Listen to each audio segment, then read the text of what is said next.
Біз еркектер үйленгенше ата-анамыздың тәрбиесінде болады екенбіз. Үйленгеннен кейін уже әйеліміздің тәрбиесінде болады екенбіз. Біз байқамайды екенбіз ғой. Уже біздің папамыз бен мамамыз уже біз әйеліміз болып кетеді екен бір ғой. Расымен сондай оказывается. Біз ешкімге сенбейміз, әйелімізге ғана сеніп кетеміз де. Қалғандардың бәрі өтірік айтып отырған секілді болып қалады бізге. Сенбей жүресің ғой. Көшеде бір әңгіме естіп келесің де, үйге келіп әйеліңнен сұрайсың, осындай дейді, рас па деп жаңағы. Я десе, да ты что деп жаңағы. Әйелімізге сенеміз де, неге солай екен түсінбеймін де кәдімгі. Әйелің кәдімгі сен папаң мамаң секілді болып қалады. Папаң мамаң просто айына бір 2 айда бір ақша беріп тұратын адамдар секілді болып қалады да болды жаңа. Таңертең ұйқыдан тұрғаннан бастап біз әйелімізге сенеміз. Будильникке сенбейсің уже.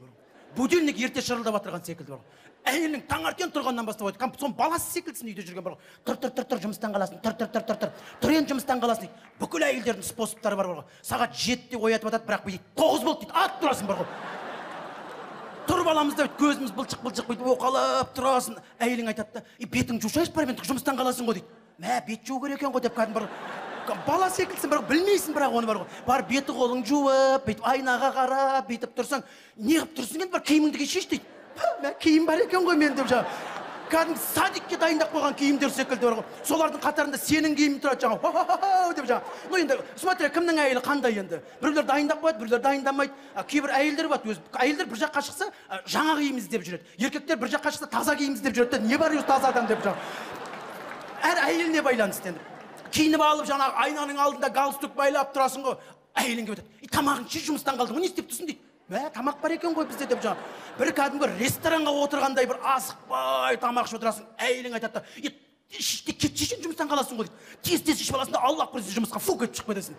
Әбеттің кезінде сондай тамақ іштің ба дейді. О, тамақ бар екен ғой, кім тамаққа барады деп жаңа. Шығып кетеміз де. Сосын кешкі сағат 6-тан 5 минут кеткенде звондайды ғой. Келе жатсың ба дейді. Бір жұмыста қалып қоятын секілдісің де бар ғой. Жоқ, кейбір жігіттер бар, звондамаса жұмыста отыра береді. Біз кәдімгі сондай секілді, әйелің звондағанда кезде үйіңе бару керек секілдісің де, бүйтіп отырасың. Кейбіреулер машинаға мініп қаланы аралап жүреді, не істеп жүрген өзі білмейді, бірақ жүр да бүйтіп. Сосын үйге кіріп келесің, киімің шеш дейді. Баласы секілдісің, байқамайсың бар ғой. Дұрыс қой енді, киім шешіп кел, бүйтіп, киім шешіп кіріп келсең бүйтіп, қолың жу дейді. Мә, саған кәдімгі бар ғой. Өгей деп бар, қолың жуасың, тыңдап жүресің бар ғой, баласы секілді бар ғой. Тыңдап жүресің. Олар да өзі байқап жүрген жоқ, мен балам секілді деп жүрген. Қолың жуып, бірақ дастархан басына жақындамаймыз бар ғой. Мен әйел адамдар таң қаламын да сіздерді бар. Біз осы тамақ дайын болмай, еркектер столдың басына бүйтіп жақындап кетсек, неге қорқасыздар деймін да. Дайын емес қой әлі. Дайын болғанша шақырамын ғой, отыра тұрсайшы тақтай.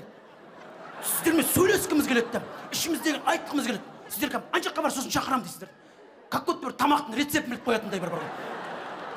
Ана жаққа бар, сосын бар, неге сен ана жаққа барып, диванда отырасың, бала шағаның ортасында, құлақты кухняға түріп қоясың, бүйтіп жаңағы тамаққа деген сөзді күтіп отырасың.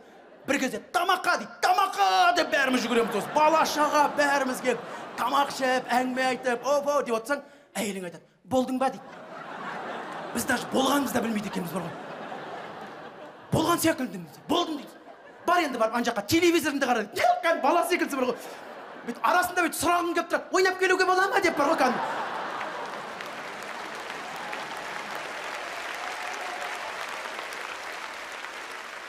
Сосын енді қызығы ұйықтайын деп отырған кезде айтады ғой, әңгіме айтшы дейді.